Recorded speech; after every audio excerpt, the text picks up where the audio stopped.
Hello learners, welcome you all on our YouTube channel Success with Economics। One day one concept वाली जो series है उसमें हम एक टॉपिक करेंगे fiscal deficit and primary deficit.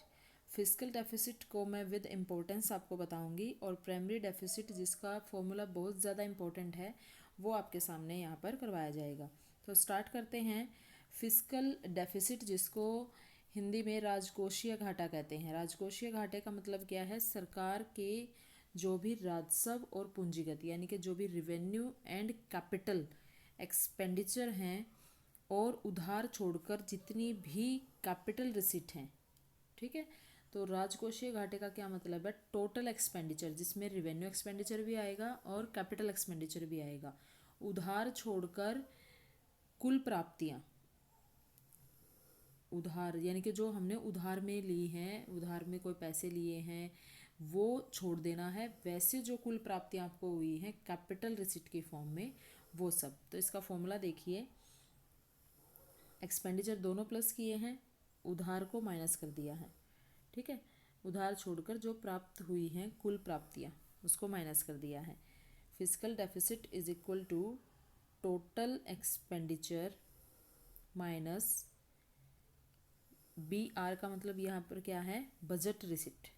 Total expenditure minus budget receipt और total receipt other than borrowings, यानी कि हम इसको टोटल रिसिट लिख सकते हैं अदर देन बोरोइंग्स, जितना भी हमें मिला है सिर्फ उधार छोड़कर वो सब।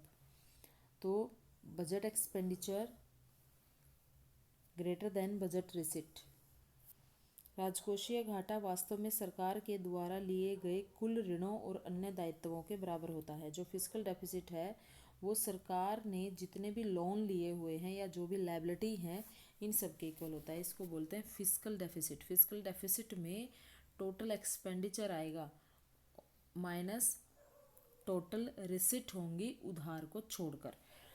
टोटल एक्सपेंडिचर में से टोटल रिसिट माइनस करेंगे और वो रिसिट भी कौन सी? उधार छोड़कर, उधार के अलावा जो रिसिट है वो। तो total expenditure minus total receipt other than borrowings, ये फॉर्मूला है फिस्कल डेफिसिट का।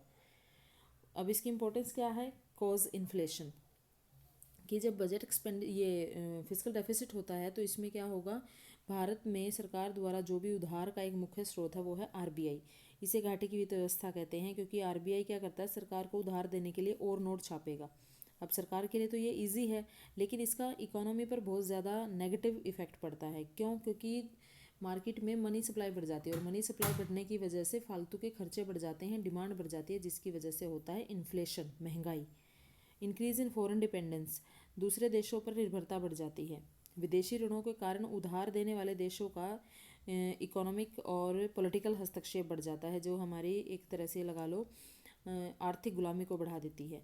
हमने मान लें किसी दूसरी कंट्री से लोन लिया है तो वो कंट्री धीरे धीरे हमारे पॉलिटिकल इश्यूज़ में या फिर इकोनॉमिक इश्यूज़ में अपने इंटरफेरेंस दिखाएगी, ठीक है, हस्तक्षेप होगा। हमें उनकी एक आधी बार बात भी माननी पड़ेगी, जो कि एक तरह से अच्छी बात नहीं है। देश की भावी पीढ़ी के लिए वित्तीय भार, जो फाइनेंशियल बर्डन है वो फ्यूचर जनरेशन पे पड़ता है। क्यों? क्योंकि जो ब्याज का भुगतान है वो तो आने वाले टाइम में करना है और वो आने वाली पीढ़ी पर ही उसका बोझ पड़ेगा, जो कि एक तरह से विकास के मार्ग में बाधा है। और नेक्स्ट है लास्ट पॉइंट इसका, डेफिसिट मल्टीप्लाई बोरोइंग्स। अब ऋणों पर ब्याज के भुगतान के लिए हमें क्या करना पड़ता है?